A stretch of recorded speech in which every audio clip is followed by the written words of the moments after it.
En meses en que se incrementó el desempleo y se hicieron más habituales las ollas populares, producto de la pandemia, el Ministerio de Desarrollo Social tiene el desafío de lidiar de la mejor manera con las situaciones que se presentan hoy a raíz de la emergencia sanitaria y tener el ojo puesto en las consecuencias sociales que dejará esta crisis con el paso de los meses.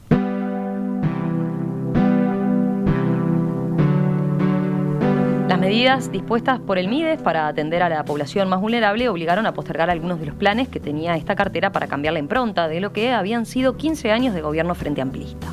Otros proyectos, como la entrega de viviendas autogestionadas a personas en situación de calle, sí lograron concretarse y son el ejemplo de la posibilidad de superación e independencia que tienen esas personas, al entender del ministro Pablo Bartol. ¿Qué tiene en carpeta el Ministerio de Desarrollo Social para este año? ¿Cuáles son sus planes una vez que se salga de lo más urgente? Bueno, de eso y otros temas vamos a conversar esta mañana con el ministro Bartol. Ministro, ¿qué tal? Bienvenido, buen día. Buen día, Romina, Felipe, un placer estar acá con ustedes. Buen día. Lo mismo, bienvenido. Bueno, ¿cuánto del plan que tenía pensado antes de asumir pudo llevar adelante en este contexto de pandemia y cuánto de su tiempo lo dedicó más bien a tapar agujeros, a salir de lo más grave de esta situación de emergencia? Sí, hubo como dos niveles que hubo que llevar en paralelo, el de la emergencia y sobre todo el monitoreo permanente de cómo estaba afectando a las personas con más grado de vulnerabilidad, y a la vez ir desplegando todo lo que nosotros traíamos pensado, cuya base es generar autonomía en las personas, que la gente no pase a tener una dependencia crónica del Estado, sino que vaya desarrollando habilidades para poderse ir independizando y generar la autonomía económica que todo el mundo aspira a tener. Uh-huh. Y esa idea, esa forma de concebir el ministerio que tenía usted previo a iniciar su gestión en la cartera, ¿sigue vigente entonces? Sigue vigente y de hecho hemos ya desarrollado varios proyectos que van en esa línea. Capaz que uno que más se vio, porque también iba en línea con los efectos de la pandemia, es los modelos de atención a personas en situación de calle, que tratan de que la persona tenga una llave y lo que nosotros llamamos tener un lugar en el mundo. Esa posibilidad de autonomía, que es muy distinta que el modelo casi único que nos encontramos cuando llegamos, que eran los refugios nocturnos, donde la persona llega a las 6 de la tarde y a las 9 de la mañana se tiene que retirar. Creemos que es un modelo que además no funciona en ninguna parte del mundo, no logra el desarrollo, la gente queda en una cierta dependencia y se hace crónica esa situación. En el mundo lo que funciona es que la persona tenga un lugar, que sea su lugar, que pueda acceder en cualquier momento del día, que pueda dejar sus cosas, que pueda tener una cierta independencia. Y de eso hemos desarrollado varios proyectos que este año se van a ir ampliando.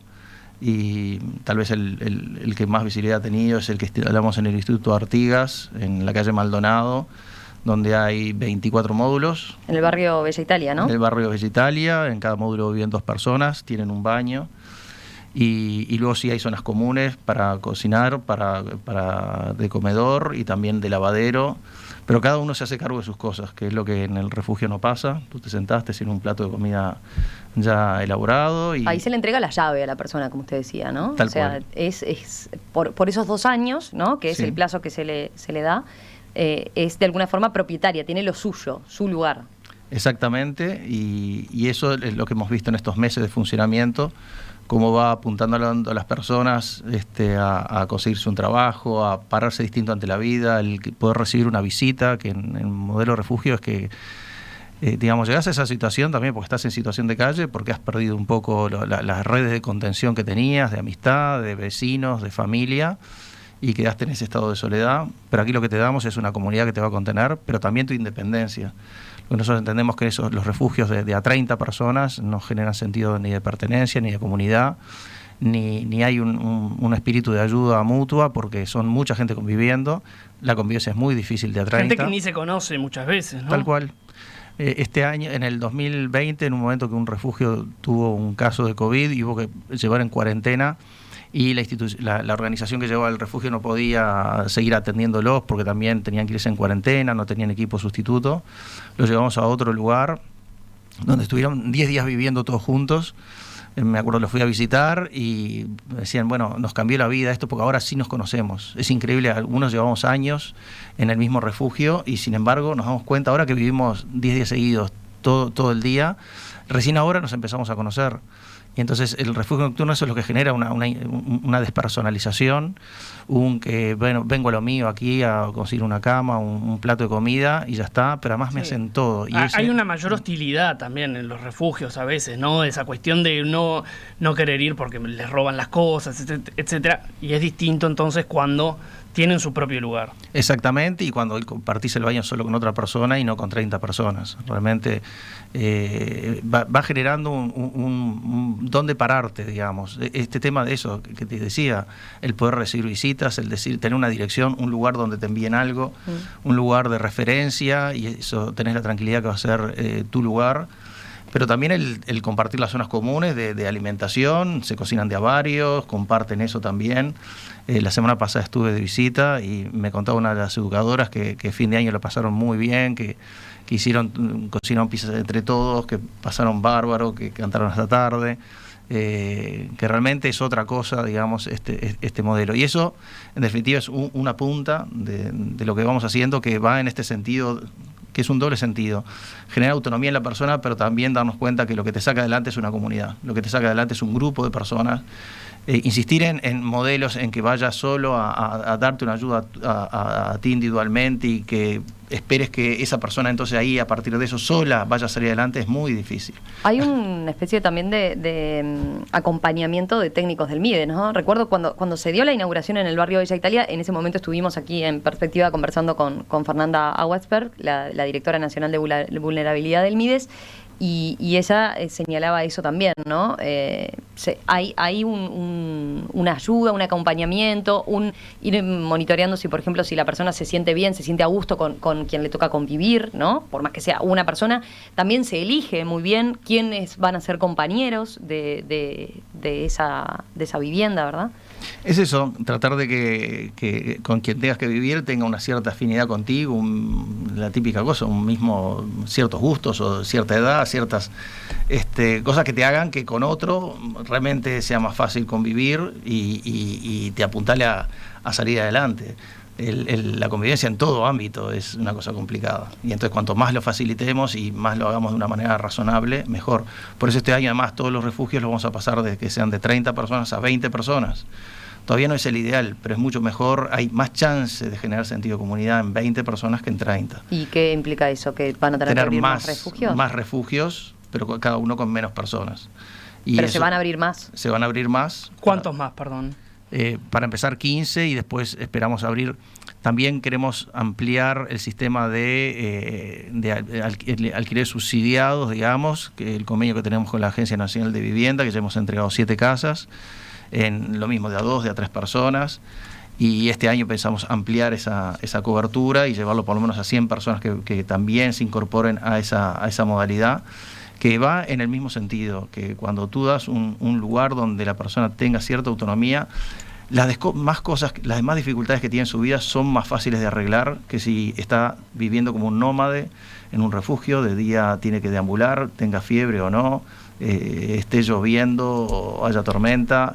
Esa vida nómade es lo que realmente hace que la gente se vaya encerrando cada vez en sí misma y tratando de pensar en lo básico de su vida en vez de pensar en cómo vincularse con otros, que eso es lo que te va a conectar con ambientes sociales, con trabajos o con lo que estés necesitando. Pero así que ustedes tienden a ir a ese modelo, a ese nuevo modelo, sí.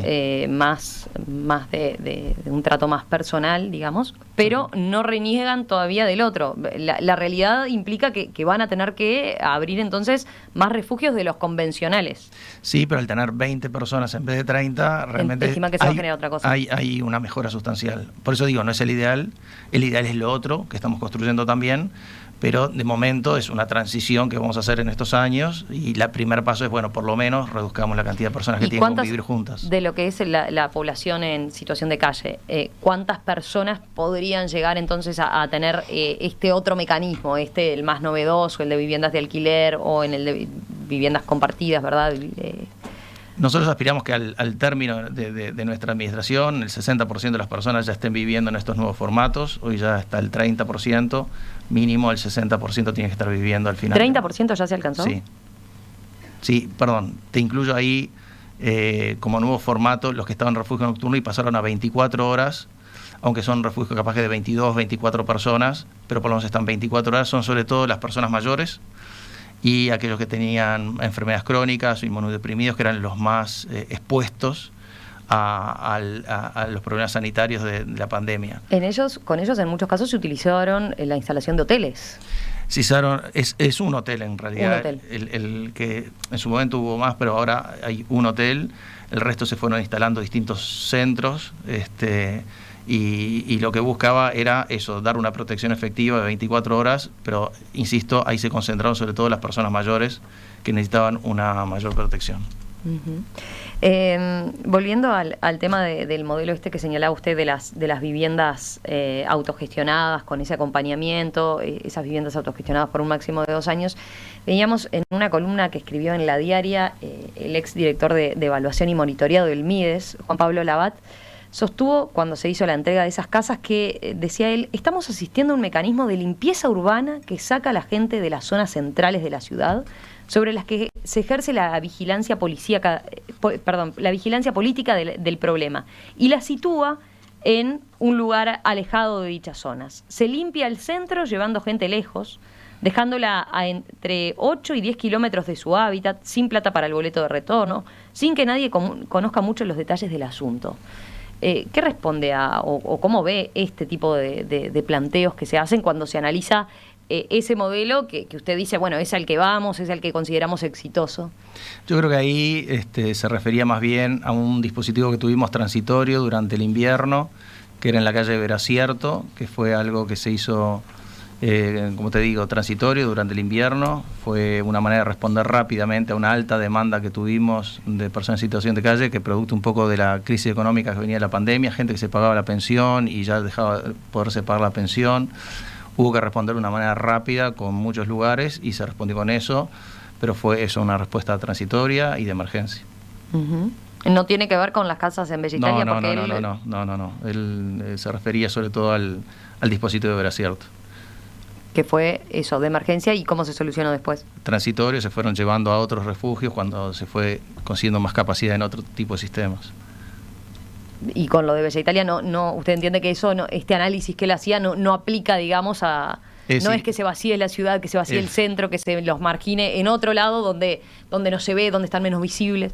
Está súper visible, está integrado. En el mismo predio hay un club de baifútbol, el Ombu Juniors, que es una gente maravillosa, que de entrada nos dijeron, nosotros vamos a convertir a la gente que vive acá en nuestra mejor hinchada.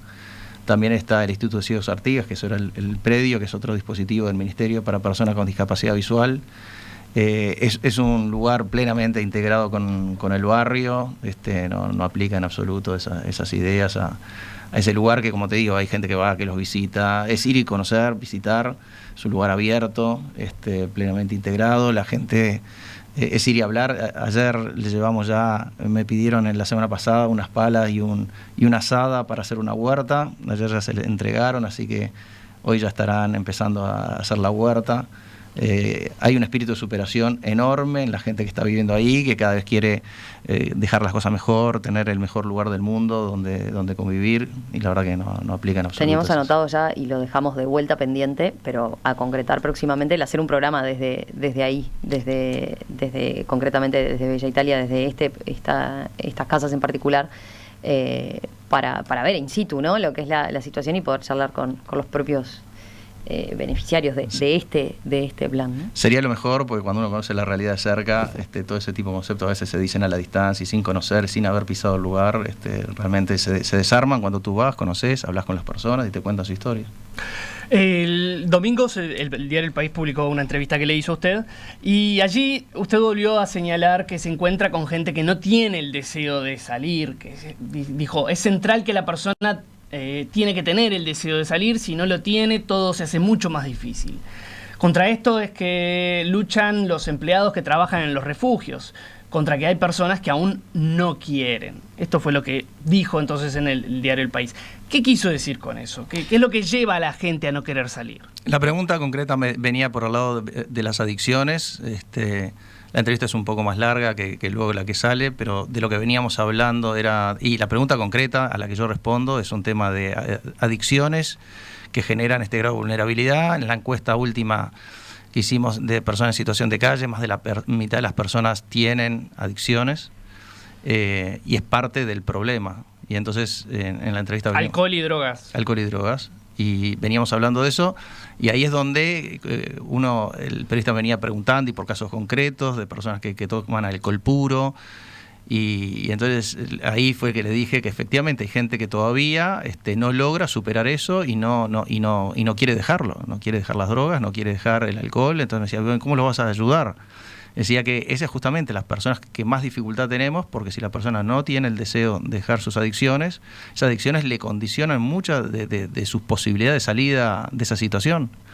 Pero para entonces, dejar esas adicciones necesita ayuda. Necesita ayuda, y por eso es que estamos con Solo no lo va a lograr, ¿no? Totalmente. Lo hace que tú también ves muchas personas, y cualquiera que ha trabajado con personas que tienen adicciones sabe que es una tarea muy ardua de insistir, y pasa mucho tiempo antes que la persona logre superar esa dependencia. Es una dependencia muy, muy dura para la persona, que o a veces quiere y no puede, y fracasa una, otra vez, y a veces incluso teniendo una cierta voluntad de salir, no logra superar. Es un condicionante de la persona muy, muy duro. Que sí, eso es contra lo que luchamos todos, y lo que yo le explicaba al periodista también es que lo que nos pasa a todos los que hemos trabajado en lo social, uno por un instante quisiera meterse en la cabeza de la otra persona y tratar de convencerlo, y que entienda qué cosas le hacen mal y que tiene que hacer un esfuerzo adicional. Pero la libertad de las personas es así. Tú no te puedes poner en la cabeza del otro, y si el otro no logra tener un poco de superación de ese condicionante, eso que lo tiene atrapado, no tenemos mucho más para hacer. Pero es lo que le pasa a que a veces el contexto no le ayuda para nada, ¿no? Y digamos, estar en esa situación... Sí. Hace que tal vez desde afuera, y quien está bien de alguna manera, pueda razonar que sería lo lógico salir de esas adicciones, pero no es lo mismo desde la persona que está sufriendo eso. Muchas veces incluso con cuadros psiquiátricos, ¿no? Sí, yo no lo digo desde afuera, lo digo de la familia que lo rodea, lo digo de los trabajadores sociales que trabajan con ellos en los refugios, en otros dispositivos, lo digo de la gente que trabaja en salud mental, con quien estamos trabajando, con la gente de ACE, y este es el punto en el que hasta donde llega su trabajo llega hasta un punto donde si ya la persona no logró dar ese paso interior, decir listo, esto lo voy a ir dejando, ahí tenemos una barrera, un freno del que a todos nos cuesta pasar. Pero insisto, no es porque lo miro de lejos, no, lo miro de cerca, hablando con él, ayudándolo con todo lo que puedo, y eso es lo que también todos los que han trabajado en adicciones toda la vida te lo dicen. Por eso también nosotros creemos mucho en los sistemas comunitarios, tipo Narcóticos Anónimos, que son pares, son gente que pasó por lo mismo, y a veces tiene la capacidad de destrabar una cosita de adentro, ¿no? Destraba algo que el que viene de ayudar a veces será una persona que lo quiere mucho, de su familia, amigos, pero a veces no logran destrabar esa cosa que lo tiene trabado. Hacer el clic, y en cambio alguien que pasó por lo mismo tiene esa capacidad de contención, de comprensión, o tiene un plus, un algo más, que personas que lo tratan, o profesionales muy buenos, o gente de su familia, insisto, no logran que la persona haga el clic en su cabeza. Y por eso también es que todo lo que sea generar comunidad en torno a la persona son instrumentos adicionales que ayudan muchísimo a que tengamos más chance de que superen esa limitación que tienen por las adicciones, para poder salir del estado de desvinculación que tienen con el entorno, con la familia, con los amigos, con los trabajos que a veces consiguen y los pierden por este mismo motivo. Ministro Bartol, en torno al tema del que venimos hablando, ¿no? De las personas en situación de calle, hay varios mensajes como este de Mari, que dice, por ejemplo, ella: salgo a caminar temprano por la Plaza de los 33, la Plaza de los Bomberos, y es muy triste ver la cantidad de personas que duermen en la calle. Ya se veían antes de la pandemia, y me consta que se está trabajando para revertir la situación, pero la realidad social invade lo posible. Y hay quienes preguntan, bueno, ¿se está contemplando en qué medida se van a incrementar los cupos y la contención para esa gente? para el próximo invierno, previendo que va a haber una cantidad mayor de personas en esta situación debido a la pandemia, ¿no? Dos cosas, una es que se están incrementando los cupos para el invierno y segundo que... Más de lo que cualquier invierno normal. Más que el invierno anterior. El invierno anterior tuvimos 500 lugares más que el del 2019 y este año... O sea, ahí ya teníamos un invierno en pandemia, ¿no? Exactamente. Y este año vamos a tener más todavía. ¿No? Y lo segundo es que el foco donde estamos poniendo es en el egreso, porque seguir acumulando gente en lugares que el Estado tiene que solventar y que la gente se acostumbre, eso no es una vía razonable. Y entonces nuestro foco está puesto en el egreso, justamente en modelos que generen egreso de las personas de la situación de calle, que realmente puedan superar, que puedan conseguir un trabajo, que se vuelvan autónomos económicamente y vuelvan a poder, por lo menos, contratar una pensión o un alquiler. Y obviamente esto de que se acostumbra a vivir de a 2 a 3 personas hace más viable la salida de a 2 a 3 con un alquiler que si cada uno por su cuenta, con el ingreso que puede generar al principio que es bajo, que pretenda poder alquilar solo por su cuenta. Entonces también es por esto que estamos haciendo dispositivos de a 2 a 3 personas que hace más posible que la persona se acostumbre a convivir con otros, con los que juntos salir adelante y poder alquilar una vivienda. Uh-huh. ¿Y cuánto complica los planes este contexto en el que estamos viviendo, pensando en eso, en generar ese egreso, el momento de ese egreso, ¿no? De que esa persona deje de necesitar esa ayuda del Estado? Está claro que seguramente antes podía ser más fácil o podía ser aspirable, digamos. ¿Con qué panorama se encuentran ahora con esa población, no? Lo más complicado es lo que estamos viendo todos para cualquier persona y no solo la gente en situación de calle, que la pandemia genera una retracción económica y por lo tanto hay menos puestos de trabajo formales por lo menos y los informales tienen menor ingreso. Y entonces esto es una complicación adicional para el tiempo que se viene y por eso es que tenemos que tener más lugares a pesar de que podamos generar más ingresos, porque realmente vamos a tener un año que va a seguir, digamos, afectado por las consecuencias económicas de la crisis sanitaria. Por más que ahora venga la vacuna, y igual vacunar a todo el mundo y con las 2 dosis va a llevar un tiempo. Y países como Israel, que ya tienen vacunado 25-30% de su población, están en cuarentena en este momento y tienen medidas muy restrictivas de movilidad y de actividades, con lo cual tampoco se puede pensar que la vacuna es al otro día ya hay una reactivación económica inmediata, sino que vamos a tener que convivir con este nivel de contagios mientras que vamos vacunando y por lo tanto con ciertas restricciones a la movilidad que genera restricción económica. Muchas de las personas que nosotros atendemos son gente que vive del trabajo informal, uh-huh, a veces de cuidacoches o de limpieza vidrieras o este tipo de tareas, y con la quietud económica, con que al centro no venga gente, con que tanta gente en teletrabajo, hace que no haya circulación en la ciudad y eso afecta mucho a los ingresos de estas personas. Con lo cual, por supuesto que va a ser algo que vamos a tener que atender y es lo que está complicando y lo que esta señora que te escribió recoge cómo sigue estando el problema y es cierto, es con lo que estamos tratando de convivir y solucionar, generando mayores cupos porque es gente que a pesar de todo lo que hacemos no encuentra una solución. ¿En cuánto estima el MIDES que puede crecer la cantidad de gente que termine en la calle este invierno? No tenemos una estimación así porque tampoco sabemos eso, cuándo va a ser el momento. Se empezará a vacunar en marzo, veremos cómo evoluciona la enfermedad y eso va muy de la mano con los niveles de gente en situación de calle.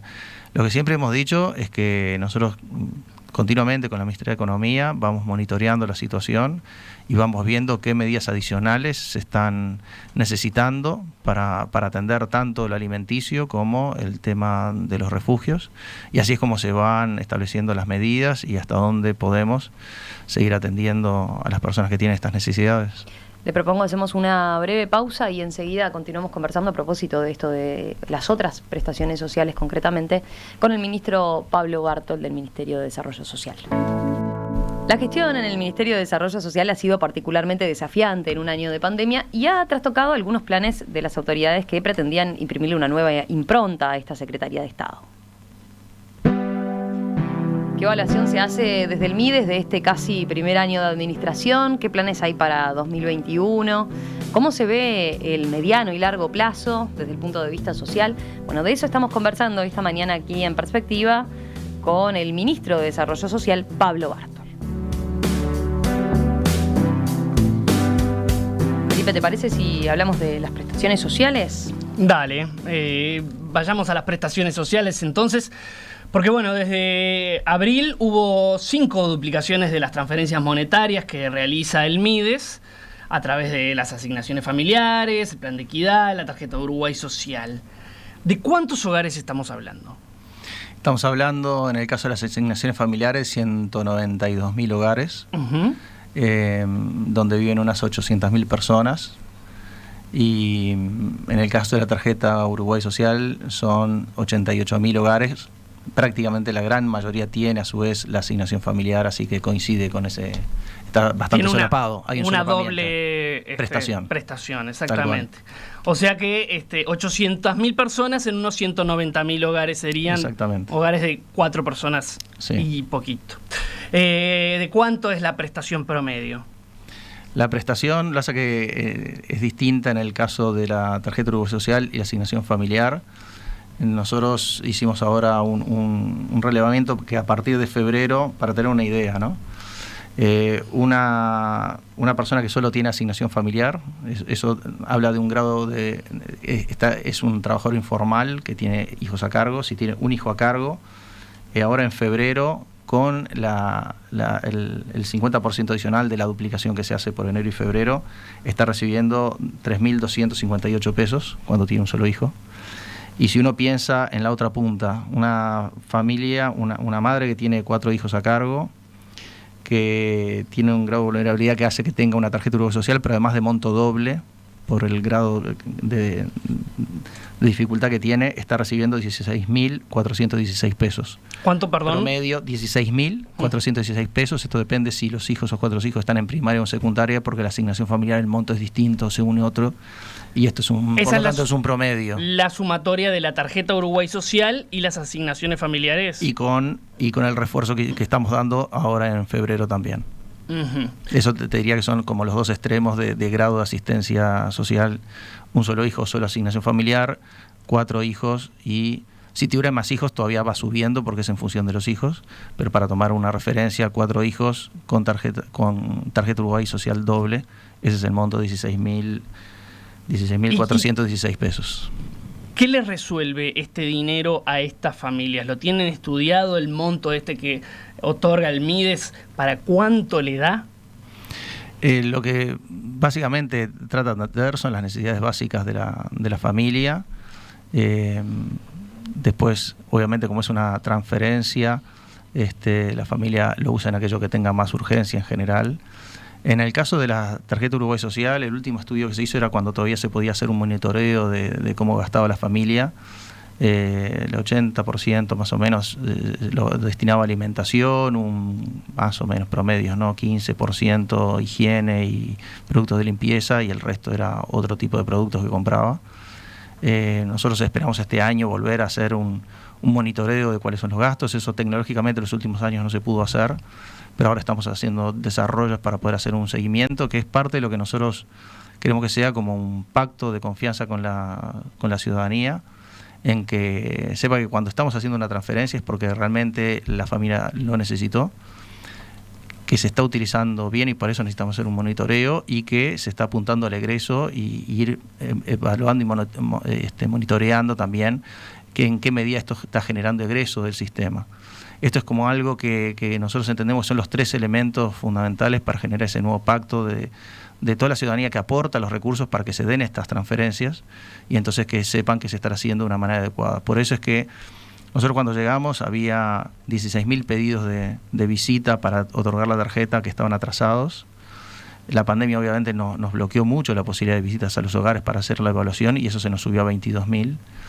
Y entonces por eso que este año, en cuanto podamos ya volver, está ya previsto lo mismo con economía, contratar lo que se llama un campo masivo, una visita masiva de familias que han pedido para actualizar, y también de las que la están recibiendo y hace más de 3 años que no se los visita, para también actualizar, porque también tenemos visto en un estudio que hicimos este año, en un caso de 3.000 visitas a gente que no recibía visitas hacía unos 8 años, que el 30% ya no les correspondía la prestación. ¿Durante 8 años no se le había hecho seguimiento? Tal cual.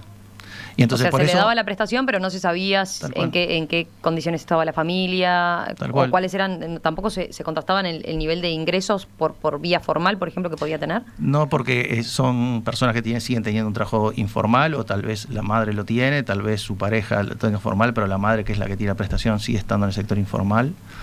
Y entonces ahí es que nosotros creemos que hay que generar una garantía de que hay una visita que se está dando. Y sobre todo, te digo que es porque su vecina es la que más ve esa realidad, que son personas que con los años han podido salir de la situación de necesidad que tenían, ahora están bien, y sin embargo la vecina, que capaz que no ha logrado esa superación, ve que ella tiene tarjeta, y capaz que la vecina que tenía una situación de estrechez económica, pero no tanto para una tarjeta, y ve que ella no tiene ninguna asistencia del Estado y la otra persona sí. La otra vez estaba en el interior y las personas que hacen estas visitas me dijeron, mira, en el caso de un asentamiento que fuimos, a la media cuadra de llegar a la casa nos dimos cuenta que ya no le correspondía, porque tenía un almacén que el frente tenía 20 metros. Es decir, que hay gente que capaz que hace 10 años se le dio una tarjeta, pero con los años pusieron un almacén y pudieron progresar, salieron adelante, hoy tenían realmente una cosa bastante que les generaba un ingreso importante, y sin embargo seguían con la tarjeta. Bueno, estas son como las injusticias que la gente ve en los barrios, que los vecinos ven en los barrios, y que hace que genera una desconfianza de si el ministerio está haciendo bien el uso de los recursos a la hora de transferir a la gente que realmente lo necesita o no. Y por eso hay gente que la tiene y que hoy día ya no le correspondería, y también mucha gente esperando que se le dé, y que tenemos que hacer una visita masiva para que efectivamente se le dé si le corresponde. A eso iba. Hay 22.000 familias que puede que hoy estén necesitando, porque pidieron acceder a la tarjeta y que no la tienen. La estadística, lo último que tenemos es que más o menos un 40% de lo que las pide le termina correspondiendo algún tipo de prestación. Así que no son las 22.000. O sea, pero serán unas 10.000 familias que algún tipo de prestación seguramente le esté correspondiendo en este momento, y que no estamos llegando por no poder hacer estas visitas. Pero tenemos que generar la justicia en los dos sentidos, ¿no? Que realmente se le dé a aquel que lo está pidiendo y realmente hoy la necesita, pero aquel que la recibió durante años y ya logró superar esa situación, que realmente no la reciba más. Pero entonces, ¿cómo quedan los números globales con respecto a la cantidad de prestaciones que se van a dar? O sea, la revisión que implica, ¿puede llegar a reducirse el número o puede llegar a aumentar? ¿Qué es lo que está definido? Y si tú tenés que unos 70 y pico mil hogares, porque de los 88.000 hogares con hijos serán unas 77.000, 80.000 en este momento. Si estimas que un 20% más o menos, unas 15.000 no lo están, en este momento no calificarían, y por otros tenés, como decía Felipe, unos 10.000 que tal vez sí califiquen, estarías más o menos empatando. Eso habrá que ver el fino cuando se haga realmente este campo masivo de revisión. Pero lo que queremos es, de nuevo, generar este pacto de confianza, que se sepa que si le estamos dando es porque acabamos de ver esta situación, o la hemos visto en los últimos 2 años, que en 2 años no cambia tanto las situaciones, sí en más años. Se tenga garantía que si lo estamos dando es porque realmente en este momento hemos evaluado que sí lo necesita. También evaluar que sí se está gastando en aquello que la gente pretende, y todos pretendemos, ¿no? que son aquellas cosas básicas, sobre todo por las necesidades de sus hijos. Es apuntalar el desarrollo de la familia y de los niños, que son las personas más vulnerables y donde hay un mayor grado de pobreza en este momento. Y luego también de que realmente estos sistemas vayan propendiendo al egreso, y por eso tenemos que generar un sistema mejor de que cuando tenés un trabajo formal se te mantenga esta prestación durante un tiempo hasta que llegues a cierto nivel de ingreso. Y ese pasaje de uno a otro lo tenemos que afinar mucho mejor. O sea, para que no sea un desestímulo el mantener el tener el trabajo formal. Tal cual. Que no se le quite de la noche a la mañana, sino que sea progresivo, el desprendimiento, digamos. Y que se comunique mejor, porque de hecho hay una cierta tolerancia, pero está mal comunicado, y la gente todavía está la percepción en los usuarios. Sí, siempre estuvo desde que se instrumentó, ¿no? El MIDES, la idea era, si no convenía conseguir un trabajo porque estaba la prestación. Totalmente, y eso es lo que tenemos que comunicarlo mucho mejor y mostrarlo de una manera más visible, que hay ese periodo de transición de un sistema al otro, pero que el incentivo fuerte sea a conseguir el trabajo formal. Que en definitiva el trabajo formal es lo que realmente hace superar la pobreza, ¿no? Es lo que logra que las personas salgan definitivamente adelante, por todos los sistemas de protección que tienen para momentos de enfermedad, de invalidez o de lo que sea, que te cubre ese momento. Y todos sabemos, un trabajo eventual y en el sector informal llega a tener una enfermedad y por 15, 20 días no va a trabajar, ese mes realmente es un drama para toda su familia. Y si es una enfermedad de mayor envergadura, de 2, 3 meses, esa ausencia de recursos durante tanto tiempo realmente se hace una dificultad mayor en el futuro, y por eso es que necesitamos que la gente esté en el sector informal y esté protegida por los sistemas de protección. Esté en el sector formal. Sí. Bien, porque no es el mejor momento ahora para conseguir un trabajo, y menos en el sector formal, ¿no? Con todo en regla. ¿Cómo se hace? Bueno, parte de eso es de toda nuestros cambios de modelo está que estamos instalando una oficina que llamamos de enlace laboral, para que todos nuestros programas realmente lo que propendan es que ayudemos a las personas a que pasen ese momento que, como bien decías tú, digamos, es el momento difícil, el de conseguir ese trabajo, tal vez porque te faltan referencias, porque te falta a veces ese empujón que necesitas para tener confianza en presentarte también. Y sobre todo trabajos que piensas que te van a poner alguna traba o que es un poco más difícil. Y entonces esa oficina de enlace laboral lo que se va a dedicar es a empujar a personas, a prepararlas, a ayudarlas a que realmente se vinculen con el mundo del trabajo formal. Parte de eso también es lo que está haciendo la oficina que hemos instalado en el CONCAR, de revinculación de las personas con sus familias. Ya hicimos una evaluación de muchas personas en varios de los módulos, ya se está visitando las familias para generar esa capacidad de recepción. Son personas que están por salir en los próximos 6 meses. Ya hoy salía una de esas personas y ya se generó el vínculo y ya hay alguien que lo va a recibir. Sí, sobre todo se trabaja variado, pero muchos de ellos hace tiempo que no reciben una visita de nadie, y entonces por eso antes de que salgan es fundamental generar esa vinculación para que realmente haya alguien que lo reciba y que tenga el apoyo necesario para salir a buscar un trabajo. Es decir, que esto del egreso pasa mucho porque generemos buenos vínculos con el mercado laboral, formal, y eso es lo que se va a encargar esta oficina, y es parte de la nueva lógica de trabajo del Ministerio de Desarrollo Social, que sea un ministerio de la superación, no un ministerio de la pobreza. Ministro, me quedó de lo que usted señalaba, un aspecto que es, usted decía, bueno, la situación, estaban pendientes de determinadas visitas a los hogares que reciben estos planes, el plan de equidad y la tarjeta Uruguay Social. Estaban atrasadas, estaban pendientes esas visitas, hay muchísimos que no se los visitaba desde hace 8 años, decía, pero la situación de la pandemia complicó también y es imposible visitarlos ahora. Eso hay quien puede decir, bueno, ¿y cómo puede ser esto cuando más se necesita, ¿no? De parte de esa gente. ¿Realmente eso es la situación de la pandemia es una traba hoy para concretar la visita y por tanto que esa persona reciba la asistencia? Porque estoy pensando, se habla insistentemente de cuánto se sube el monto y demás, pero ¿qué pasa con esa nueva gente que está necesitando acceder en un momento tan complejo como este? Sí, es claro que en un momento con los niveles de contagio que tenemos, sobre todo en Montevideo, es muy difícil pedir a un trabajador que vaya a hacer una visita adentro de un hogar, que es parte de lo que tiene que evaluar, las condiciones del hogar adentro. Y entonces es muy difícil también porque él puede convertirse en un vehículo de transmisión de la enfermedad, ¿no? Yendo de un hogar a otro, haciendo varias visitas en el día, entrando en varios hogares. Por más protección que tenga, puede ser un vehículo. Nosotros también, a la vez, estamos diseñando un sistema como tiene la asignación familiar, que es por declaración jurada, y tratar de eso, vamos a hacer un piloto este año en 3 departamentos para tratar de chequear, a ver si con la autopostulación, como hicimos para las canastas en su momento, también se puede generar una prestación y luego tener lo que se llama un campo auditor, es decir, un equipo auditor que estudia niveles de riesgo en la declaración de que pudiera no haber... O sea, darla y después en todo caso fiscalizar si corresponde o no. Tal cual. Eso se va a hacer en 3. Obviamente técnicamente tiene sus objeciones, como lo tiene todo en esta vida, y entonces ahí tenés que poner en la balanza si sigo demorando las visitas o voy a una declaración jurada con algunas visitas puntuales, y de esa manera puedo abarcar un equipo más. Para esto también hay que probarlo para ver que efectivamente las declaraciones terminan siendo ciertas y válidas, y por eso es que vamos a hacer ese experimento este año en 3 departamentos.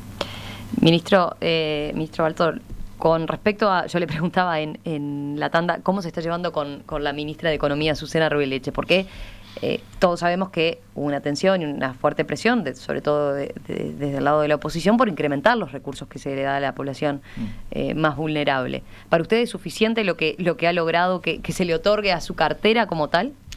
Los que estamos en el social sabemos que nunca hay una... Nunca es suficiente. Nunca es suficiente. Siempre hay un poco más para poder ayudar. Siempre hay algo más para poder dar, en el sentido de que uno quisiera ayudar a todo el mundo y ayudar a todas las situaciones. También tenemos que tener en cuenta que las personas que están en el sector informal no son las únicas personas que en este momento necesitan una ayuda. También hay personas del sector formal que son eventuales o jornaleros y que tal vez trabajaban 5 o 6 días de la semana y hoy tienen trabajo para 2 o 3 días, y si bien están en el sector formal, pero realmente sus ingresos se han visto muy disminuidos. Entonces, este es el monitoreo permanente que estamos haciendo, viendo a ver quiénes son los que más necesitan ayuda, y por eso ahora para los meses de enero y febrero, una de las maneras de incrementar la ayuda que se encontró fue ayudar con la alimentación escolar, que no estaba prevista, que nunca se daba, y este año se dijo, bueno, a los 145.000 niños que están anotados en el sistema de comedores escolares, se les va a dar la posibilidad de tener el alimento. Luego se vio que la inscripción era baja y entonces hicimos una segunda planteo que es, bueno, se le va a transferir a la misma cuenta, los que tengan asignación familiar, a esa misma cuenta se le transfiere el monto previsto de 2.890 pesos para los días de enero y febrero que iban a estar cerrados los comedores. Y entonces ahí en el sistema de educación escolar hay tanto trabajadores, hijos de trabajadores formales como informales. Entonces es una manera de ayudar y no seguir focalizando solo en los trabajadores informales, pensando que son los únicos que necesitan ayuda, sino ir a un sistema en que nos basemos mucho en la alimentación infantil y abarque tanto a trabajadores informales como no formales, y a través de eso es que estamos dando también una ayuda. Así que lo que se está haciendo continuamente es este monitoreo de la situación, de evaluación de niveles de desarrollo de la economía, de niveles de consumo, y en función de eso es que vamos viendo las ayudas que se pueden dar.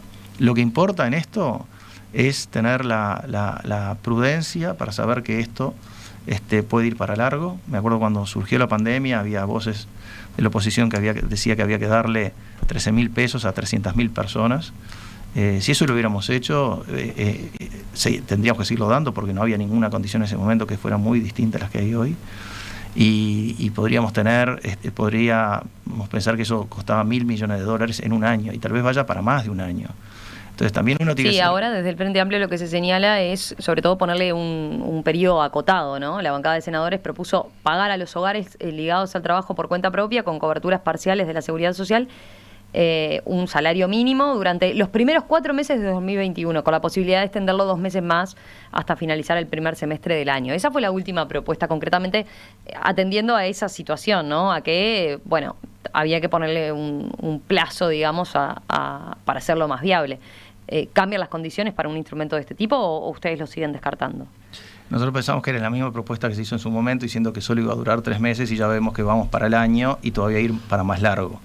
Entonces, ¿cuál va a ser el mundo que nos vamos a enfrentar en el 2021? No lo sabe nadie, y uno tiene que ser prudente, si no nos puede pasar como le pasó a nuestros países vecinos, que empezaron dando una ayuda, ni siquiera de esa envergadura, mucho menor, pero una ayuda importante en marzo, la tuvieron que achicar en octubre y la suspendieron en diciembre. Es decir, que enero no están recibiendo ninguna ayuda de esas familias.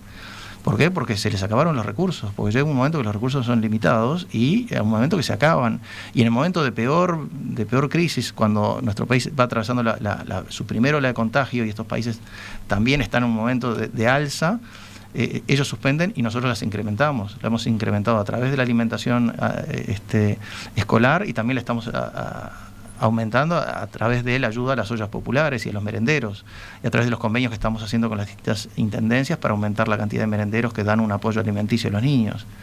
Entonces, esta es la prudencia que uno tiene que tener, y tiene que ser consistente a lo largo del tiempo, y en un tiempo que no sabemos hasta cuánto va a durar. Si yo ahora propone que no, 4 meses más 2 meses, ¿y quién dice que va a ser 6 meses? ¿Quién dice que esto se acaba en junio, las consecuencias económicas y la necesidad de tantas familias? ¿Quién lo sabe? Otros países que pasaron una primera ola, luego tuvieron una segunda ola, y como dije recién, países como Israel, con 25-30% de la población ya vacunada, está en plena cuarentena. Es decir, que esto no se sabe cuáles son las consecuencias. Hay países que las cepas están mutando y van teniendo que dar una respuesta distinta a la que están dando hoy con la vacuna que se tiene hoy. Lo que pasa es que es la prudencia que hay que tener en el manejo de los recursos para asistir de una manera consistente a lo largo del tiempo, y no hacer un gran apoyo en un momento y después quedarse sin recursos y dejar a la gente tirada. Lo que pasa es que el argumento puede ser, bueno, prudencia, fácil decirlo, pero vivirlo en carne propia cuando se está pasando necesidades es muy distinto, ¿no? Y por otro lado, se argumenta que Uruguay tiene acceso al crédito y si quisiera podría acceder a mayor endeudamiento para hacer frente a todo esto. Incluso organismos internacionales como el Fondo Monetario dicen gasten a los países, ¿no? Entonces está bien. Una cosa son los contextos de los países vecinos como Brasil o Argentina, que sí redujeron o cortaron directamente las ayudas que hubo, y otros son los de países de otras regiones del mundo. Sí, países de otras regiones del mundo como Alemania, que durante los últimos 7 años tuvo superávit fiscal. Otra cosa es agarrar un país que tenía consistentemente déficit fiscal y el último era de un 5,5 del PBI. Con lo cual es muy distinto sugerir hacer ayuda si uno fue prudente y tuvo políticas anticíclicas, es decir, en el momento de crecimiento uno ahorró por si venía un momento de dificultad, a que en el momento de mayor expansión de la economía todavía gastaron mucho más del momento de mayor expansión de la economía. Y entonces cuando viene el momento de la cortedad como este, no hay. Claro, cambió el signo político y ahora es fácil reclamar del otro lado que se dé lo que ellos no ahorraron. Entonces también eso es parte de la prudencia, de no generar tampoco un desbalance tal que se frene en el día de mañana las inversiones y no podamos salir cuando vuelva a la normalidad económica porque la gente no tiene para invertir. O sea que no se puede ayudar más a la gente porque se lo gastó el Frente Amplio antes. Siempre se puede ayudar más. Vamos a empezar por ahí lo que dije. Los que estamos en la social sabemos que siempre se puede dar una mano mayor y es lo que buscamos. Y eso hay que balancearlo con la prudencia de los recursos que se tienen y de no saber hasta cuándo va a ser esto. Y es muy difícil que alguien diga esto va a durar 4 o 6 meses, porque ya lo dijeron antes que iba a durar 3 y ya vemos que vamos para 1 año. Entonces ya pronosticaron mal, otra vez hacen otro pronóstico más. Es difícil, digamos, basarse en gente que le erran en los pronósticos. Ministro de Desarrollo Social, Pablo Bartol, muchas gracias por estos minutos esta mañana aquí en Perspectiva. Volvemos a conversar en cualquier momento porque está claro que abordamos lo coyuntural, lo más urgente. Y imagino también que está con un ojo puesto en lo que va a dejar esta pandemia, ¿no? El día después, que es lo que se va a ver en ese sentido. Así que, en todo caso, próximamente retomamos ese tema por ese lado. ¿Le parece? Muchas gracias, Romina. Felipe, un placer haber estado este rato con ustedes dos. Gracias.